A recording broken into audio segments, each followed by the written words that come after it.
An up-close and personal look at how universities and university newspapers conspire to harass conservative faculty, featuring me and the dishonest media and the corrupt educrats at the University of Wisconsin-Oshkosh. I'm Dr. Duke, she's Katie, and this is going to be one hell of a Dr. Duke show.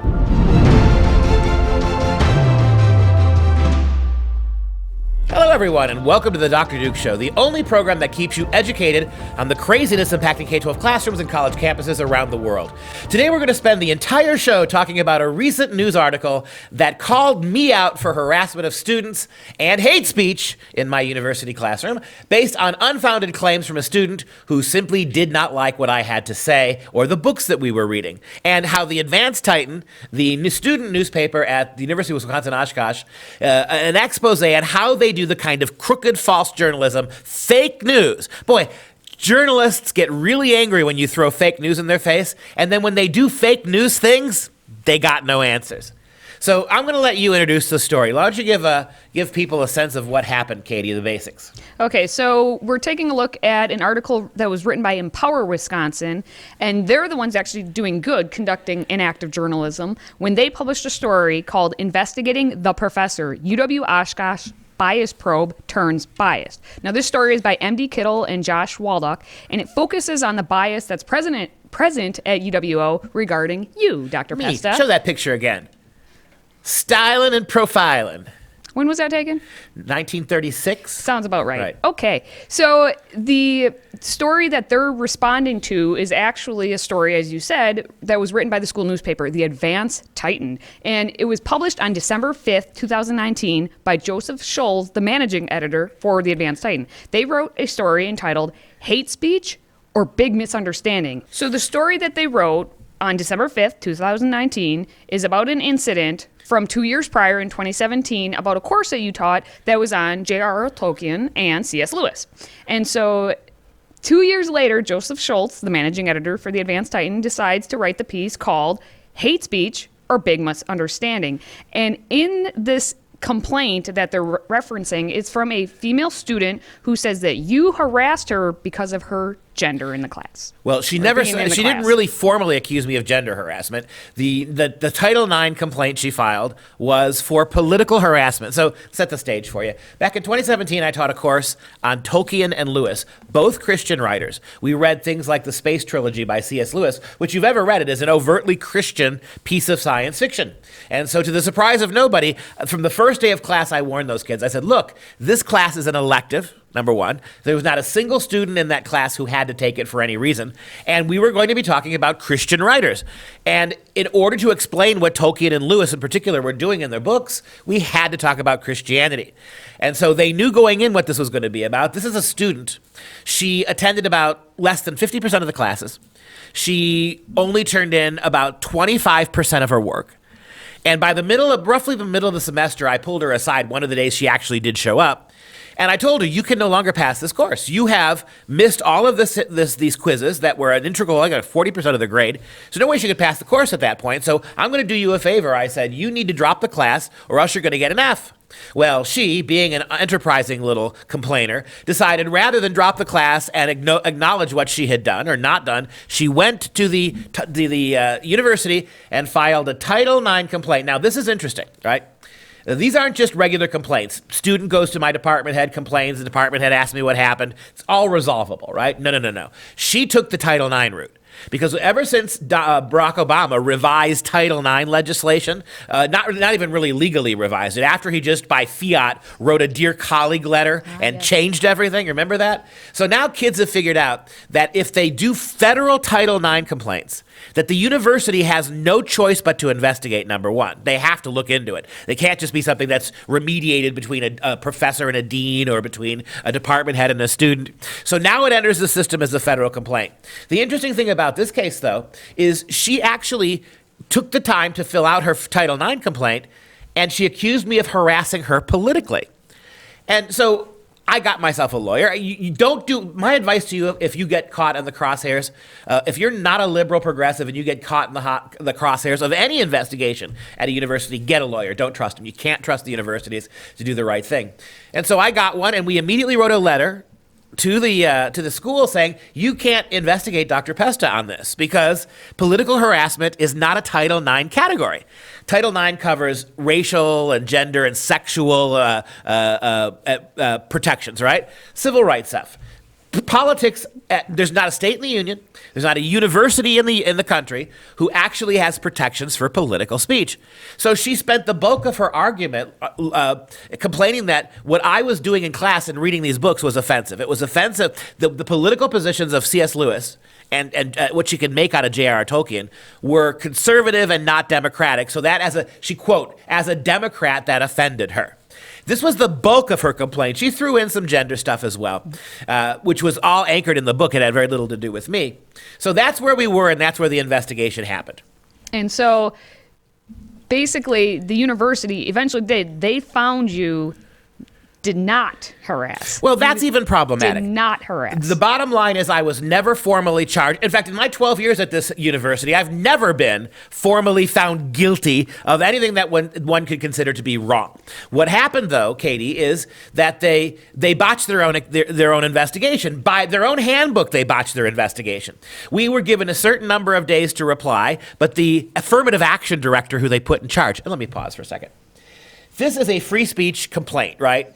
Do I have the right to teach the books I teach and say the things I say, or does she have the right to be insulated from those books? That's what this was about. So rather than putting a professor or a group of professors in charge of investigating this, people who've actually had to teach in a classroom and understand the dynamics of classroom discussion, no. Who did the university put in charge of this investigation? The director of equity and affirmative action. Yeah, somebody who wouldn't know a classroom from a kickstand. And so she immediately set about doing her business.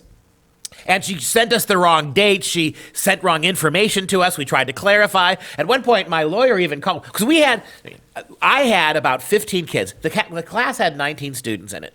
And I had approached 15 of those 19 kids.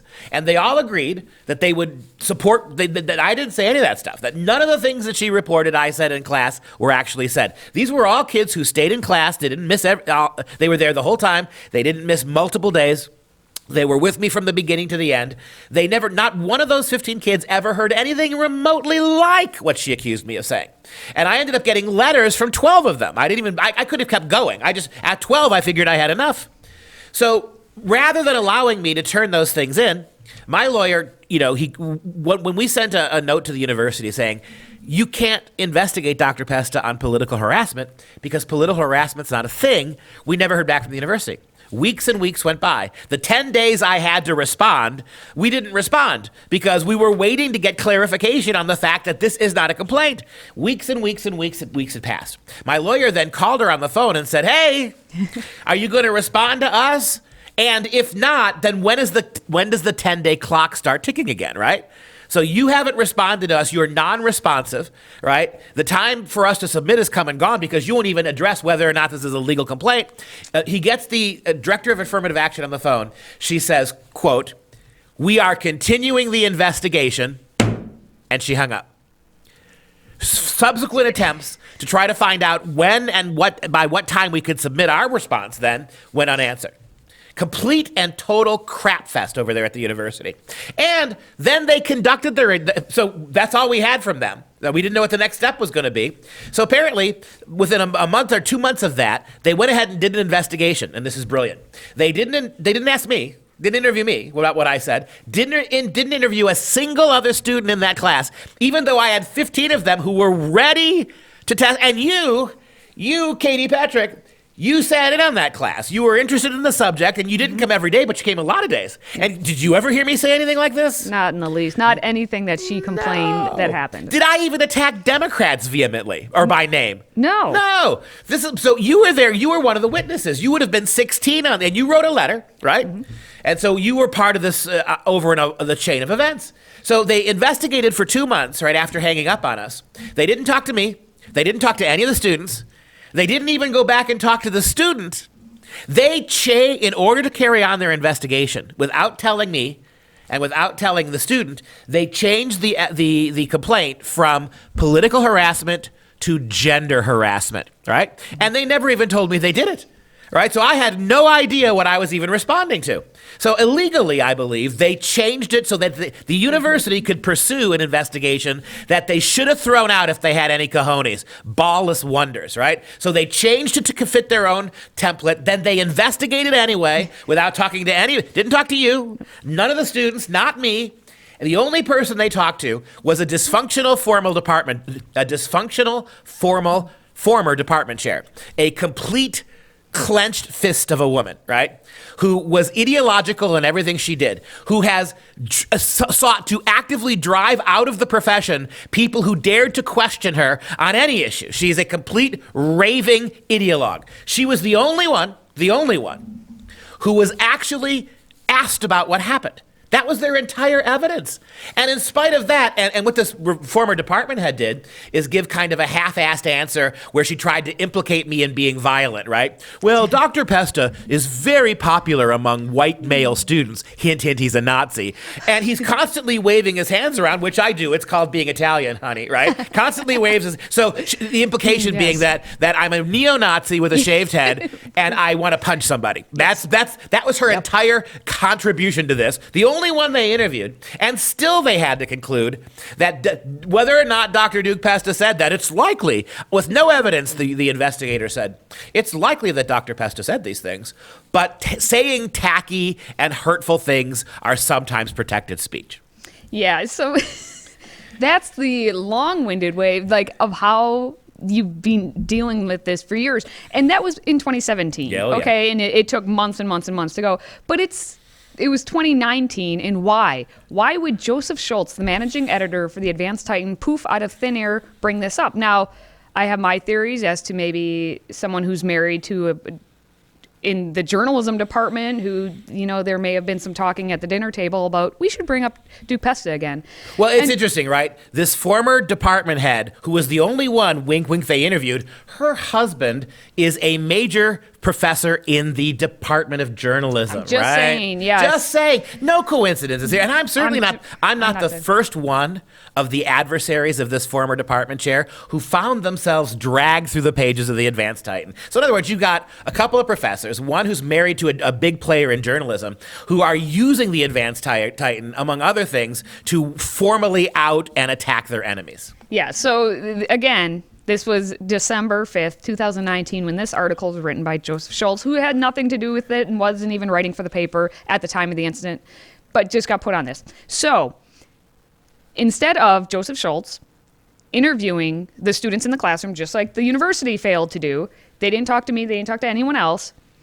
They just said a couple quotes from you and then cited what the investigation found. And it wasn't until the very end of that entire piece by Schultz that he dare mention that the university found that you did not harass or discriminate against the student. It's even worse than that, Katie, because I sat down with the journalist, with Mr. Schultz, right? I had planned to bring with me a graduate student and another professor, because I knew you cannot trust these people, and you cannot trust a journalism department where you've got this kind of husband and wife engineering going on behind the scenes. The ability that they have to use the Advanced Titan for their own ends. So at the last minute, my professor friend couldn't come, so it was me and a graduate student.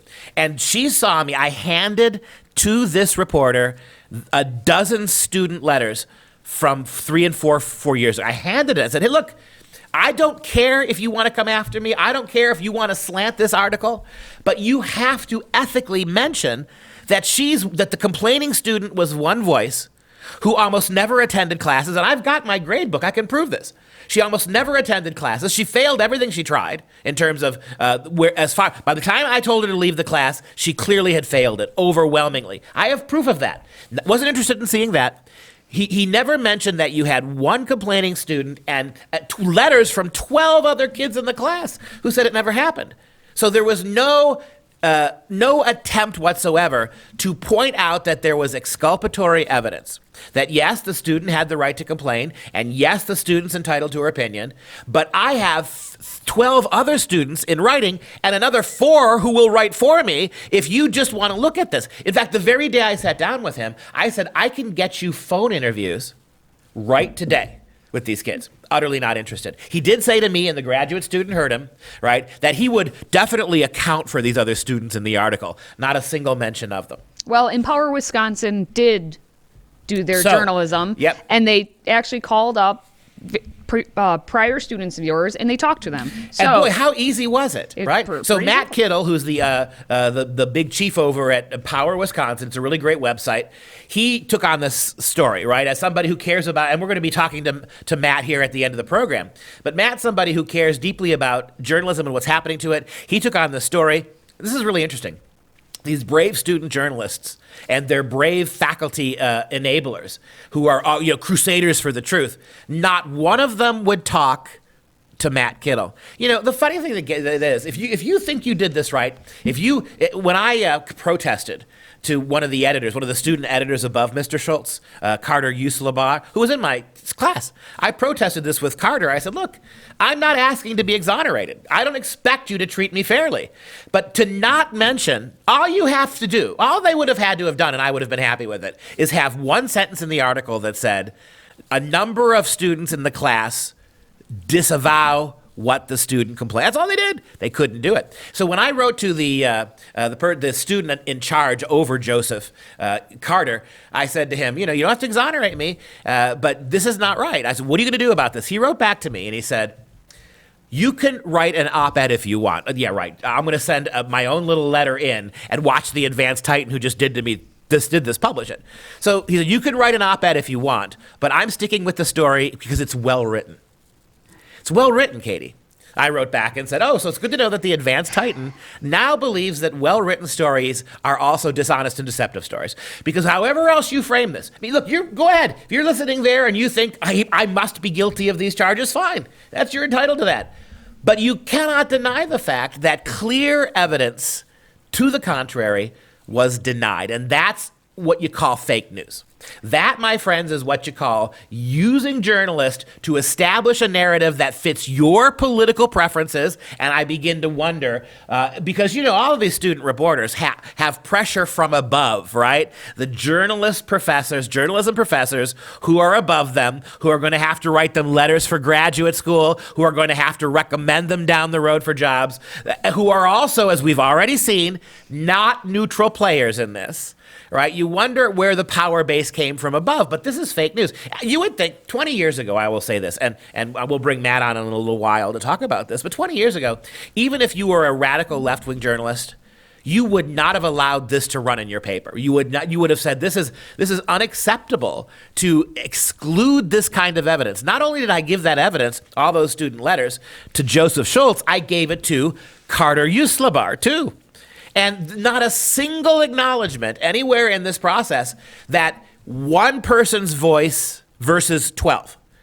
And the funny thing about that, too, is that the kids were angry. The 12, you were angry, right? You were there. Why does this one complaining student get such a voice that she can file a Title IX complaint that's completely false?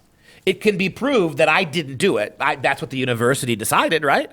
There are absolutely no consequences for the complaining student, none.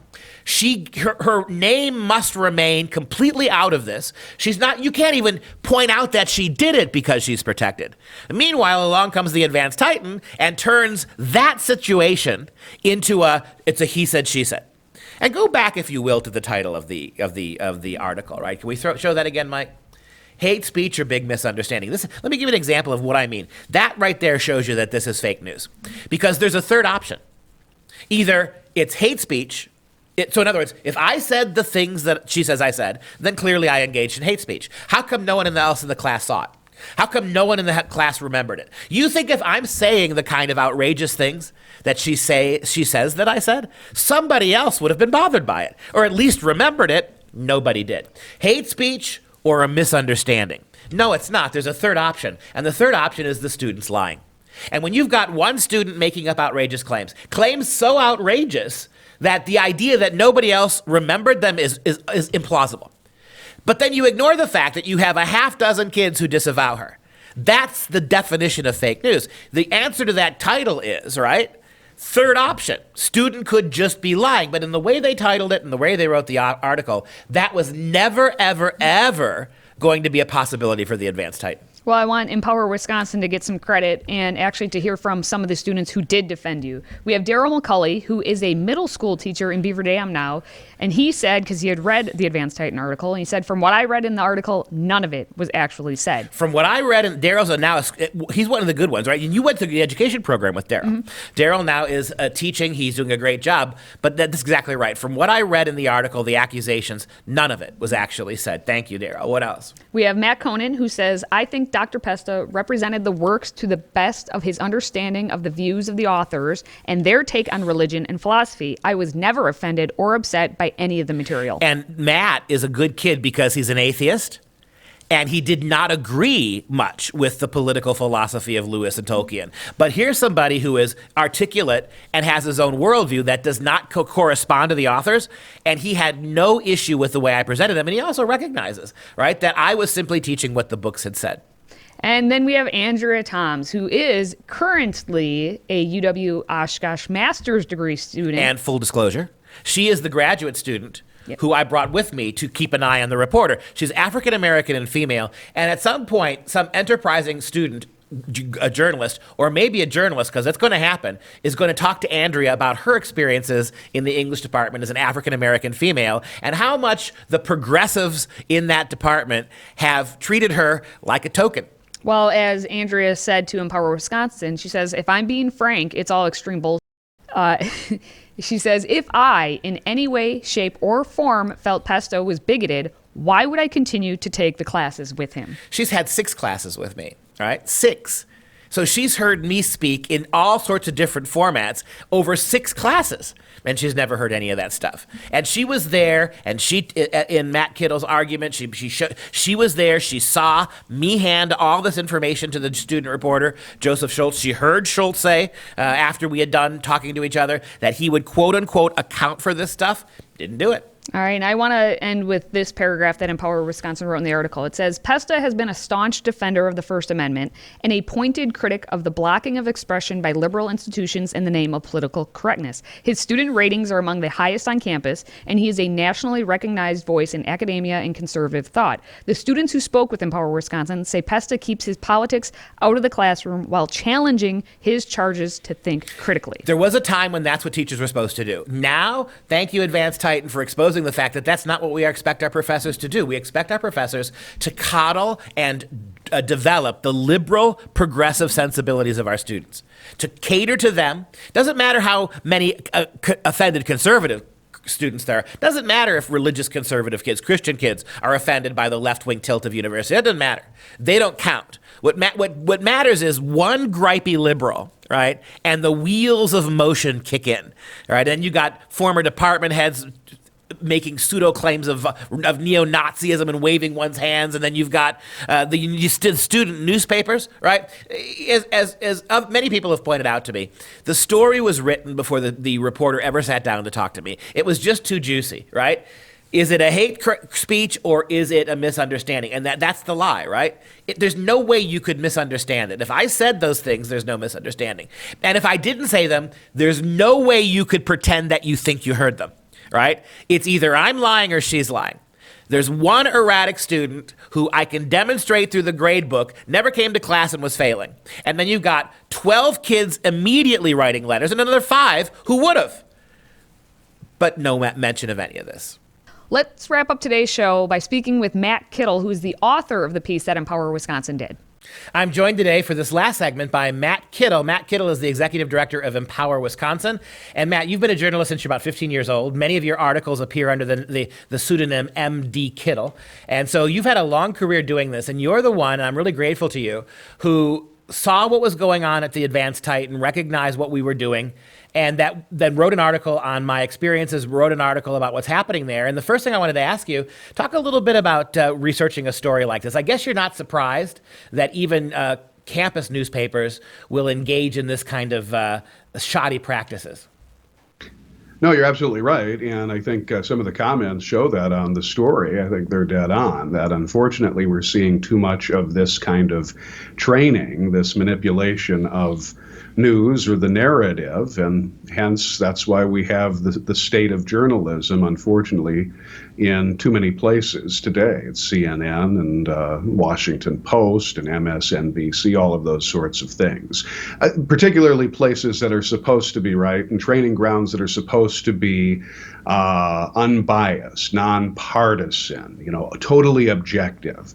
The story that was written about you and your class based on the interviews, multiple interviews we've done with people who know you, who took the class, were there at the time in question, certainly don't coincide with the narrative, the headline about hate speech or a misunderstanding, as the headline stated. Yeah, and the thing that gets me about this, and I made this point in the show a little bit earlier before we brought you on, it's difficult for me to blame the student too much. Their attitude has been abysmal. The fact that I've handed both the student who wrote the story and his student editor all of this information and explained it to them. I made it clear, I'm not looking for you guys to exonerate me. I don't expect you to take my side. But you certainly have to recognize that this is not a he said, she said. It's a he said, a she said versus 13 or 14 other people said, and they couldn't even account for that. And why is it, Matt, when journalists these days, they get really angry, don't they, journalists, when you use the word fake news, and they get really angry when you won't talk to them in many instances. They sense when you won't talk to them that you're hiding something. So how come in a situation like this, they're proud of this? I mean, the student editor over the student reporter, when I wrote him about my dissatisfaction with this, he said, I think the story was well written. Right? So there you go. So why won't they talk to you if they feel that way? And why won't their professors at the university who oversee the Advanced Titan newspaper, why would none of them talk to you? Well, it's interesting, and I've been in this business long enough to know that if you are over the target, you're bound to take a lot more heat, aren't you? And that's exactly what happened here. Now, the university, like a lot of universities, will write this off as a personnel matter. And that's the overarching theme of a lot of universities that could find themselves in a liability issue. I'm not saying that's the case here. I'm just saying that's my experience.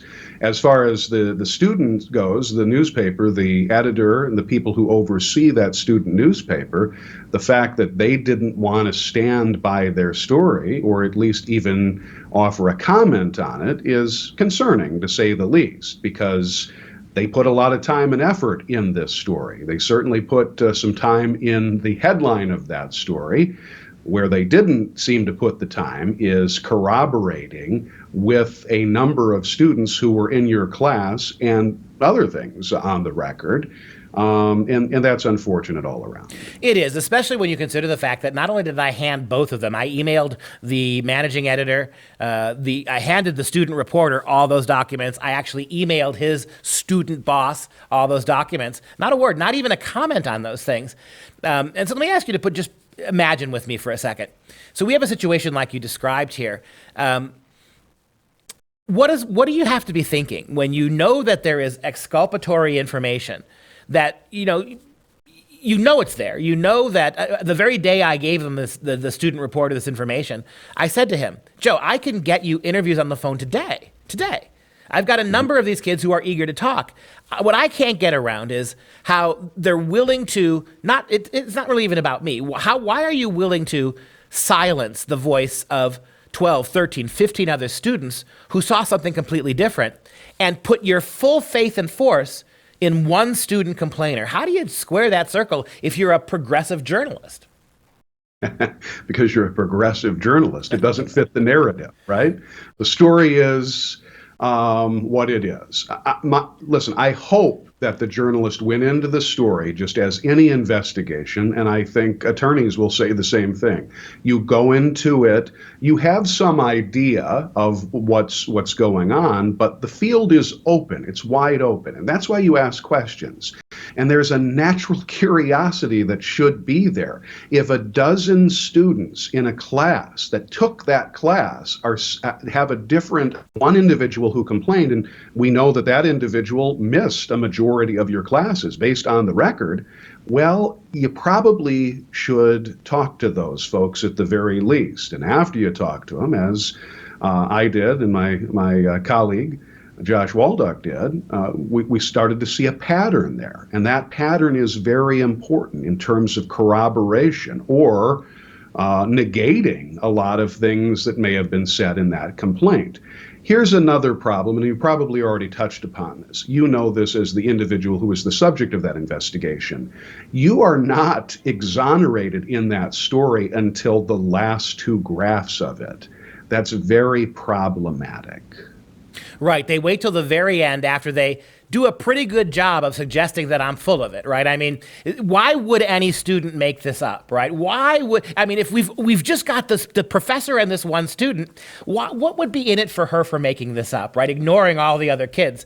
And at the very end, they point out, almost grudgingly, oh, and by the way, Pesta was never found guilty of any of this, right? And so from the beginning, and that's my kind of my last observation I want you to comment on here, is how does somebody like me, setting aside my personal revulsion for being at the center of this and for having this done, right? I thought I dotted my I's and crossed my T's. I put them in touch with people who could give them an alternative narrative. They were not interested. They're still not interested.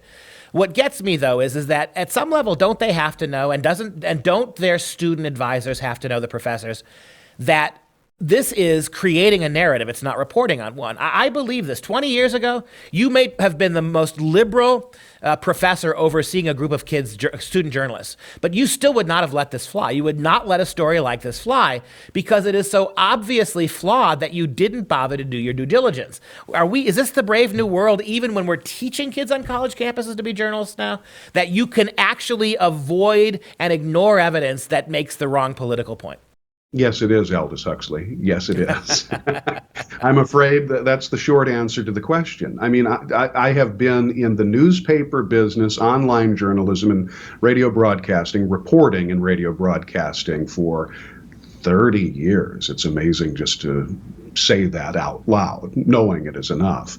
And yes, I have had managing editors and city editors who would have read me the riot act, and did when I made mistakes, when I didn't ask the next follow-up question, the logical question. You're going to miss some things. Everybody does in reporting. That's fine. But when you start off with the premise, and when you follow that premise all the way through without questioning, and only trying to build off of what your narrative is, then you have pretty much abdicated your responsibility as a journalist.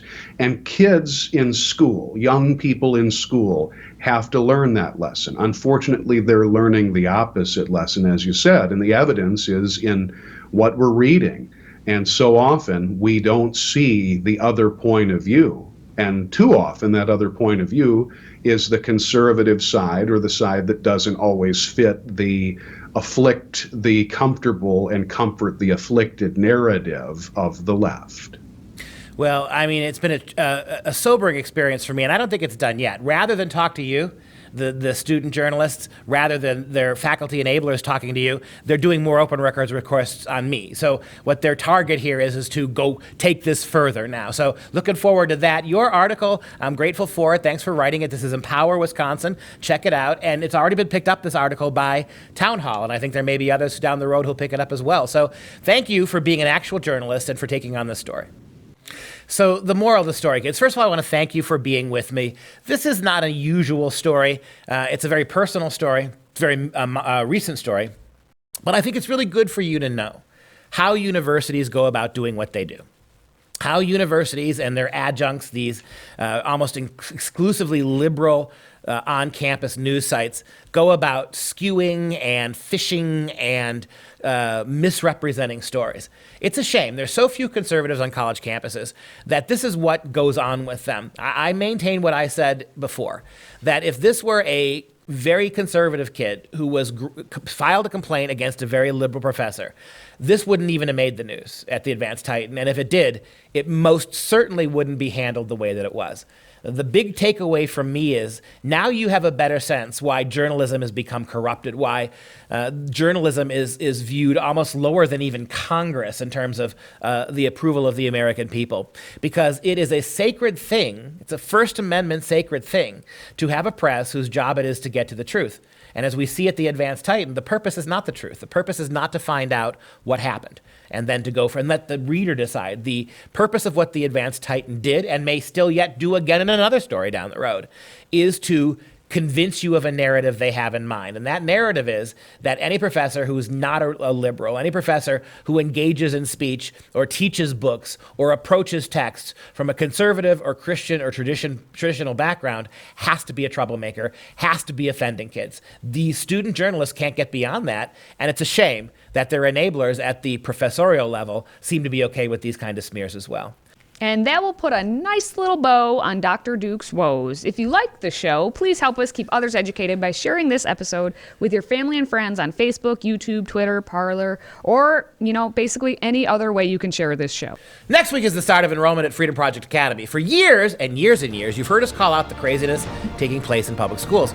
If you have school-age kids, simply request a free information packet to see if Freedom Project's in your home online Judeo-Christian school is a right fit for your family. Visit freedomforschool.com. That's freedomforschool.com. For Freedom Project, I'm Dr. Duke. She's Katie. And until next time, stay angry, my friends.